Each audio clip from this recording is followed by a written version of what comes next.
when I sat up in that apartment night after night, wondering, wishing, and praying that I could change my life, the only difference between then and now is that I stopped wishing back then, and at some point I started taking massive, imperfect action every single day, day in and day out, and I continue to this day right now to get myself to where I am.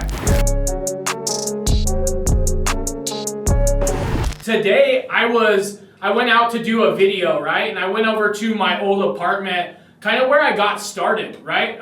As you guys know, fresh out of prison, right? Nobody would take me. I'm talking like we were putting in fucking applications everywhere around town, the north side, the good side, everywhere we possibly could. And it was like denial after denial after denial. These people would not take me because of my felonies. And so I finally got into an apartment off of Shelton and Fountain, low income apartment, obviously. And like, I was sitting there, I was shooting that video today, and I was thinking to myself, I'm not much different now than I was then.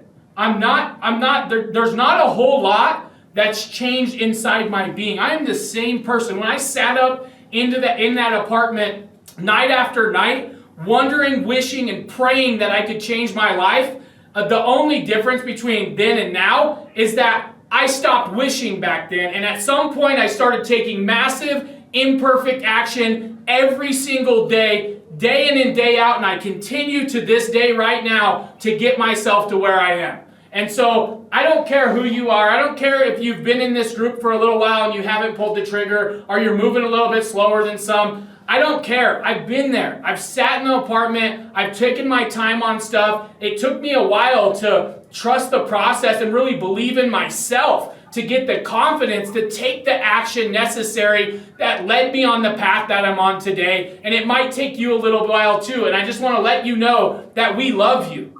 That you're in this family for a reason. Your heart was in the right place when you got in here. And as long as you don't give up on yourself, we'll never give up on you. I guarantee I've been through it. I came from sitting in that apartment day in and day out, going to work, going home, sitting in my own misery, right? Sitting in my own misery, trying to drown myself out day in and day out with Netflix and the different shit that was on TV, watching other people's narrative with the news and Fox News and CNN. Trust me, I used to jump back and forth between news stations to try to bring my blood pressure up and down, right? Like, I've been there. I've been in bad relationships. I've been through divorce. I've been through bankruptcy. I've done pretty much everything. I've been to prison. Life isn't always beautiful. The journey isn't always perfect, right? But as long as you put your head down, as long as you keep walking, as long as you keep taking baby steps, it all works out, and it all works out beautifully.